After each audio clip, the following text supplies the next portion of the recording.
क्या आपको पता है कि 2026 के अंदर डेवऑप्स एक बहुत ही मोस्ट डिमांडेड टेक्नोलॉजीज रहेगी। इसकी बहुत सारा डिमांड होने वाला है। बहुत सारे आर्टिकल्स, बहुत सारे ब्लॉग, बहुत सारे कंटेंट्स में आपने देखा होगा कि DevOps is the most trending and demanding technology in 2026। ऐसा क्यों है? डेवऑप्स के अंदर ऐसी क्या खास बात है जो दूसरे टेक्नोलॉजीज के अंदर नहीं है? डेवऑप्स का मशीन लर्निंग और एआई के थ्रू इतना ज्यादा इंपैक्ट क्यों एकदम से बढ़ गया? अभी डेवऑप्स की डिमांड एकदम से क्यों बढ़ गई? डेवऑप्स कौन सीख सकता है? डेवऑप्स के अंदर क्या क्या टूल्स सीखने होंगे? डेवऑप्स की सैलरी स्केल क्या होती है? ये सभी चीजें मैं इस वीडियो के अंदर कवर कर रहा हूं। लास्ट तक आप मेरा वीडियो देखिए। तो सबसे पहले जो फ्रेश लर्नर है, जिन्होंने फर्स्ट टाइम सुना है डेवऑप्स का नाम, तो पहले मैं आपको क्लैरिफाई कर देता हूं बिल्कुल शॉर्ट में कि डेवऑप्स एक्चुअली होता क्या है। तो जैसे डेवलपमेंट आपको पता होगा और आपको प्रोडक्शन भी पता होगा। डेवलपमेंट मतलब जो पर्टिकुलर डेवलपर कोड लिखता है उस पर्टिकुलर एनवायरमेंट को हम डेवलपमेंट एनवायरमेंट बोलते हैं, और जिस एनवायरमेंट के अंदर आपका कोड लाइव होता है उसे हम बोलते हैं प्रोडक्शन एनवायरमेंट। तो डेवलपमेंट एनवायरमेंट और प्रोडक्शन एनवायरमेंट, इन दोनों के बीच के अंदर एक पूरी तरह से पाइपलाइन बनाने का जो वर्क होता है, मींस एक इंटीग्रेट करने का जो काम होता है, वो डेवऑप्स इंजीनियर का होता है। तो आप बोल सकते हो कि डेवऑप्स इंजीनियर एक तरह से कोलैबोरेशन का काम करता है कि जो भी डेवलपर ने काम करा है उस काम को पूरी तरह से सर्वर के अंदर डिप्लॉय करना,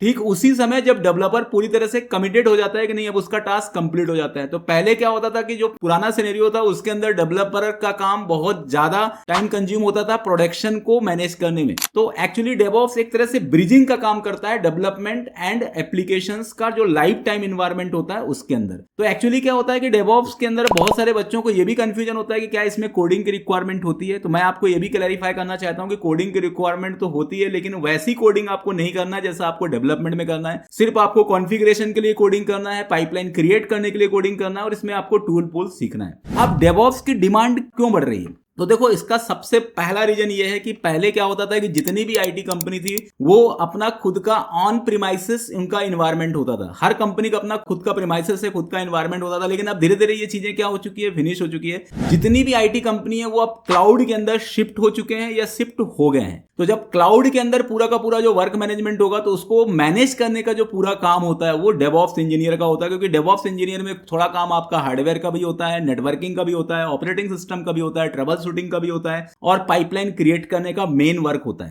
तो एक्चुअली क्या होता है कि जितने भी कंपनी है वो क्लाउड के अंदर की एक्टिविटी के लिए डेवऑप्स इंजीनियर एक नीडफुल प्रोफाइल हो गई है। क्योंकि बिना डेवऑप्स के कोई सा भी पर्टिकुलर जो सेटअप है वो कंपनी क्रिएट ही नहीं कर सकती। और सेटअप यदि क्रिएट कर भी लिया पर उसके अंदर कुछ ना कुछ प्रॉब्लम्स यदि आती है तो उसको हैंडल, उसको मैनेज करने का काम डेवऑप्स इंजीनियर का होता है। तो इसलिए डेवऑप्स इंजीनियर डिमांड में है। दूसरा डिमांड, जैसे आप देख रहे हो कि मशीन लर्निंग और एआई का भी बहुत ज्यादा डिमांड बढ़ रहा है। तो मशीन लर्निंग और एआई के अंदर जो हम मॉडल क्रिएट करते हैं उस मॉडल को हम जब डिप्लॉय करते हैं तो उस केसेस में भी एमएल ओप्स या डेवऑप्स इंजीनियर की रिक्वायरमेंट होता है, जो मशीन लर्निंग के अंदर के एप्लीकेशंस को प्रोडक्शन रेडी बनाता है और वो लाइव सर्वर के अंदर उसको इंस्टॉल करता है। तो मैं आपको यह भी क्लैरिफाई करना चाहता हूं कि आने वाले फ्यूचर में डेवऑप्स की डिमांड और ज्यादा बढ़ेगी, क्योंकि जितने भी थोड़े बहुत 1-2% कंपनियां बची हैं वो भी डेवऑप्स के अंदर शिफ्ट हो जाएंगे और इस तरीके से पूरा 100% आईटी एनवायरमेंट क्लाउड में शिफ्ट हो जाएगा। इसलिए इसकी डिमांड लगातार बढ़ती ही रहेगी और इससे आपको किसी भी तरीके का एआई का खतरा भी नहीं है। जैसे बहुत सारे लोग सोचते हैं ना कि एआई आने से हमारी जॉब कम हो जाएगी, पर यह तो एक ऐसी जॉब है जो एआई आने से और ज्यादा बढ़ रही है। क्योंकि एक नए टाइप का एप्लीकेशन मार्केट के अंदर क्रिएट हो रहा है जो सिर्फ और सिर्फ क्लाउड एनवायरमेंट में ही डिप्लॉय हो सकता है। नॉर्मल एनवायरमेंट में आप इस एप्लीकेशन को डिप्लॉय ही नहीं कर सकते। तो वहां पर तो डेवऑप्स की रिक्वायरमेंट रहेगी ही रहेगी।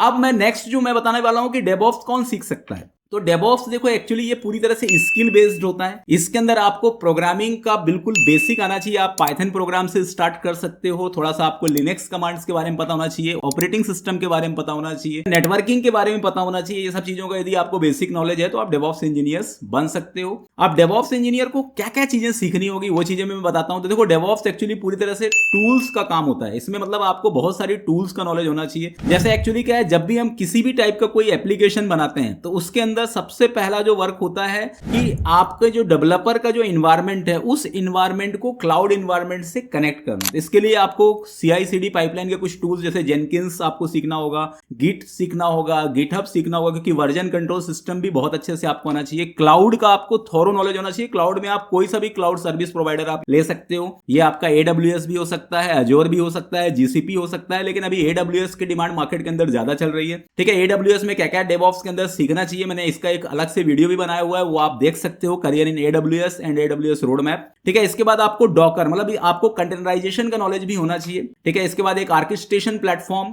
कुबरनेट का नॉलेज होना चाहिए, क्योंकि कुबरनेट सबसे इंपॉर्टेंट टूल होता है पूरे के पूरे डेवऑप्स के अंदर, क्योंकि ये पूरा एक ऑर्केस्ट्रेशन प्लेटफॉर्म बनाता है जहां पर हम बहुत सारे अलग अलग टाइप के रेप्लिका बना सकते हैं, बहुत सारे अलग अलग टाइप की मशीन्स बना सकते हैं और इनको आपस में कनेक्ट कर सकते हैं। इसके बाद आपको कॉन्फ़िगरेशन मैनेजमेंट के लिए एंसिबल भी सीख सकते हो। मॉनिटरिंग भी बहुत ज्यादा जरूरी है कि कौन सा मशीन चालू है, कौन सा मशीन बंद है। इसके लिए आपको ग्राफना या प्रोमेथिस का यूज कर सकते हो, ये भी बहुत ही मॉडर्न टूल्स होते हैं। आपको CRM का भी थोड़ा सा इंटीग्रेशन पता होना चाहिए, कि जैसे जीरा अभी बहुत ज्यादा मार्केट के अंदर चल रहा है, तो जीरा प्रोजेक्ट CRM का यदि आपको नॉलेज है तो ये भी आपके लिए बेटर है। और इन सबका यूज करते हुए पाइपलाइन क्रिएट करते मेन आना चाहिए, मतलब आपको अलग अलग तरीके की पाइपलाइन आप क्रिएट कर सकते हो। ठीक है, आपका नॉर्मल एनवायरनमेंट के थ्रू आपको डेवलपमेंट एनवायरनमेंट के बीच में एक पाइपलाइन बना सकते हो, प्योरली क्लाउड एनवायरनमेंट के अंदर पाइपलाइन बना सकते हो। एक्चुअली AWS के अंदर भी बहुत सारे टूल्स आ चुके हैं जो पूरी तरह से AWS के अंदर भी पूरा CI/CD पाइपलाइन क्रिएट करते हैं, मतलब आपका पूरा मशीन भी AWS में होगा और प्रोडक्शन भी आपका AWS में करना है। तो AWS के मशीन को प्रोडक्शन मशीन के बीच में जो इंटीग्रेशन करना है उसके लिए भी डिफरेंट डिफरेंट टाइप के सर्विसेज हैं, जैसे कोड बिल्ड हो गया, कोड पाइपलाइन हो गया।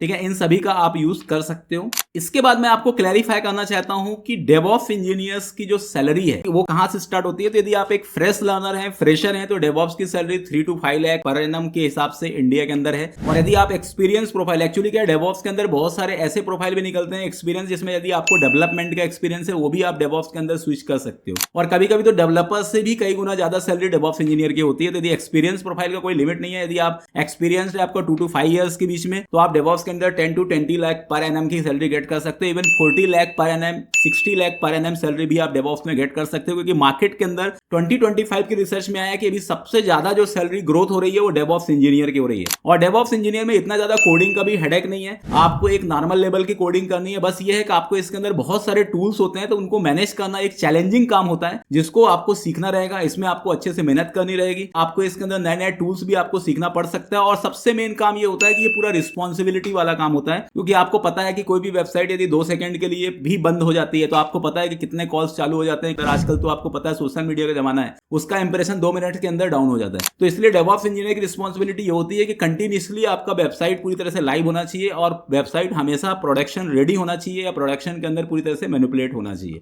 तो आपको मेरे ख्याल से डेवऑप्स के बारे में पूरा समझ में आ गया होगा। ठीक है, यदि आपको डेवऑप्स का डिटेल्ड करियर रोड मैप चाहिए तो आप नीचे कमेंट करिए, तो मैं डेवऑप्स का डिटेल करियर रोड मैप भी बनाऊंगा। इसका पूरा रोड मैप एक एक चीजें मैंने और ज्यादा इन डेप्थ भी डिस्क्राइब करूंगा। डेवऑप्स का पूरी तरह से जॉब रेडी प्रोग्राम भी हमने लॉन्च किया। यदि आपको डेवऑप्स का जॉब रेडी प्रोग्राम करना है तो नीचे दिए गए लिंक पे क्लिक करिए, जिसमें डेवऑप्स का पूरा कोर्स है, जिसके अंदर हम डेवऑप्स के जितने भी मैंने आपको टूल्स बताए इनको हम प्रैक्टिकली सिखाते हैं। हमारा 3 to 4 मंथ्स का पूरा प्रोग्राम होता है। इसमें हम 3 से 4 प्रोजेक्ट भी डेवलप कराते हैं, अलग अलग टाइप के पाइपलाइन क्रिएट करना प्रैक्टिकली सिखाते हैं। और उसके बाद हम अलग अलग कंपनियों के अंदर का जो जॉब अपॉर्चुनिटी है वो भी हम आपको प्रोवाइड करते हैं। यदि आप डेवऑप्स की ट्रेनिंग ज्वाइन करना चाहते हो तो नीचे के लिंक पे क्लिक करके आप मोर इन्फॉर्मेशन गेट कर सकते हैं। Thank you.